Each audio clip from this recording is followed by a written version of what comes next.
Hi, I'm Kev. Today we're out here testing these three luscious new 2015 Superbikes. BMW S1000RR, the Panigale 1299 S, and the Suzuki GSX-R1000.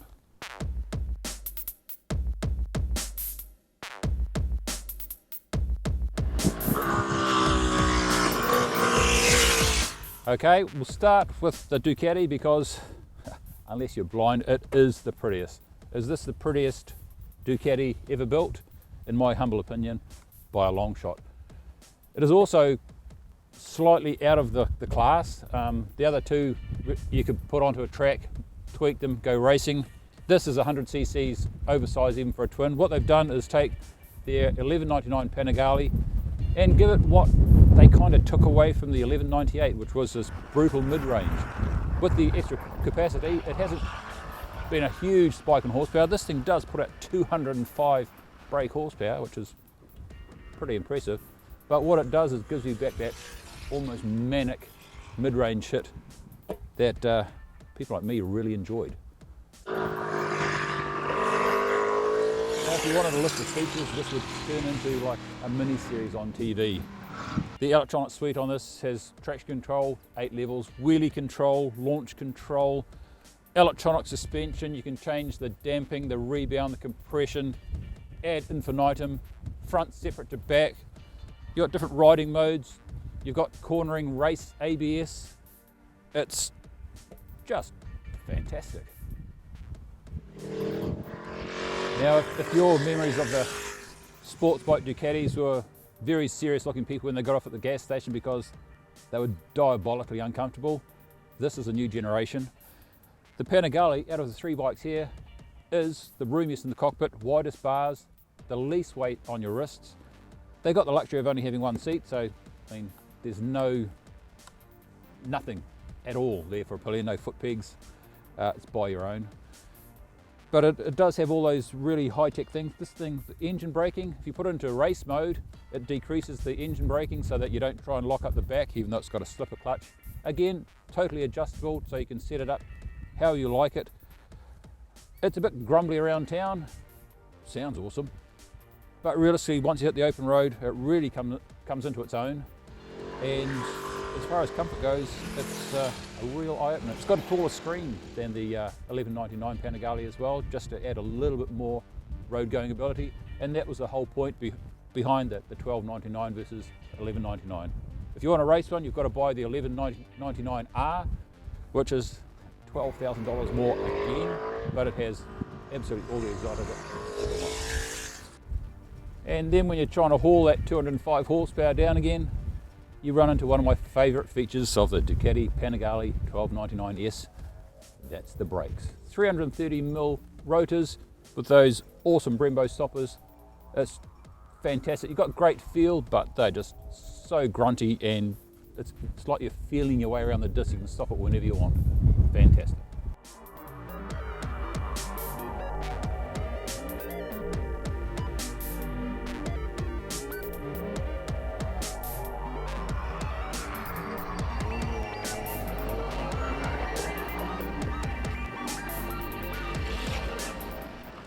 So this, the latest and greatest BMW S1000RR. Realistically, this is a BMW that started the whole super high-tech, electronically monitored superbike class. It upset a few people when it did it, but also got a legion of fans. It's got better and better each year. For 2015, they upped the tempo significantly, as well as the horsepower. This is 203 horsepower. It's got the latest electronic suspension, the full suite. It's got race ABS, which takes into account when you're leaning. So if you grab a fistful of front brake when you panic, it's going to sort it all out by linking the back and try and keep your ass off the tarmac. It's also one of the easiest superbikes in the world to live with on a daily basis. It's smooth, you can cruise around town, open it up, and it lets you know that this is a race replica. And it's also, with that under and over baffle, kind of competing with the Panigale, I suppose, for the coolest sounding superbike on the road. Now, like the Ducati, this has a quick shifter. and not just a normal quick shifter. This is the Quick Shift Assist Pro, which very much like the Ducati system means that it's a quick shift on the way up, so you just hold the throttle wide open. This thing just makes a good pop each gear. It's fantastic. And on the way down, you don't need the clutch. You just smack it down to the gear you want. It auto blips just like the Ducati does. Keeps it all nice and smooth, so that when you're really on the hammer at a track day or something like that, it's just one less thing you have to worry about. You just brake, get yourself together, aim for the apex. Don't worry about the clutch. It's a fantastically equipped bike. This one, the BMW, I mean, call me a big girl's blouse if you choose, but it's pretty cold here. There's snow in the hills behind us. It's middle of winter. We're out here on a sunny day. This has heated grips standard. It also has cruise control. What BMW have done is take their Superbike, make it better in every possible way, and also make it better for the road user. So they really hit the nail on the head. Now the dash on the BMW is almost old school compared to the Ducati. It has all the same features, and when you swap from road, rain, race, when you put this on race or track, it does change the displays, so you've got all the information you want and none of the stuff you don't really need. The Ducati's dash is a full color TFT screen, which again, as you change the modes, changes the size of the rev counter and all that sort of stuff. This has a regular analog, if you like, rev counter and a digital display underneath.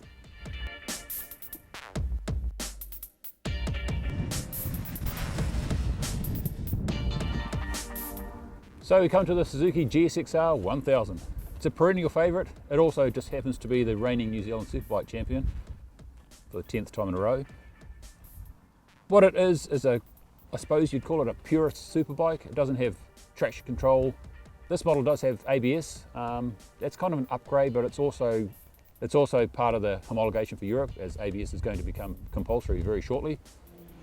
It's still a fantastic motorcycle, and it handles well, does everything you need, and for a lot of people they don't want all the bells and whistles. One of the advantages for this is you're cruising along and you do want to change your riding style momentarily. You can. You don't have to turn the wheelie control, for example, off. Anything like that. It's got a fantastic mid-range. It's really punchy.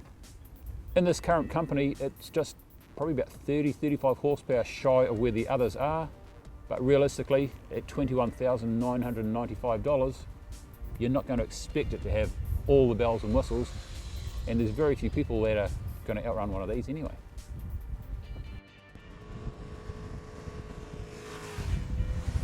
Unless you've been hiding under a rock over the last couple of years, you'll have discovered that Suzuki are back in MotoGP, developing, perfecting, and for their first season back they've done a stellar job.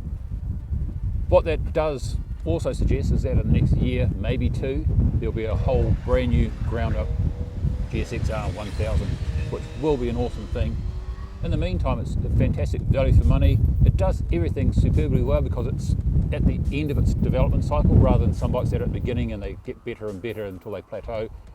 This has reached that plateau really. So I think what they're trying to really do is satisfy the purists who don't want all the bells and whistles, want a good value for money motorcycle, and give them that breathing space to come up with something fantastic and new, which I'm really, really looking forward to.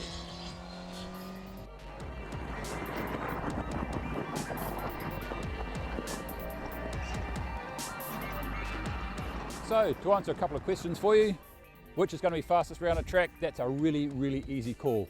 The one of the best rider. The Suzuki does struggle top speed against the rest. It's a bit down on horsepower, but most people are never going to find that out. So which one wins? Well, over in the black corner there, the Suzuki GSX-R1000's got to be the best value for money, and in the other black corner, the BMW S1000RR is probably the most versatile of the lot. It's probably the easiest to live with on a day-to-day basis, and it does have a lot of sophistication that the Ducati has.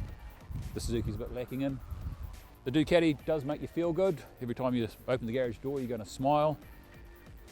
Can you justify the extra $13,000 on top of the BMW S1000RR? Ooh, if you've got it, maybe.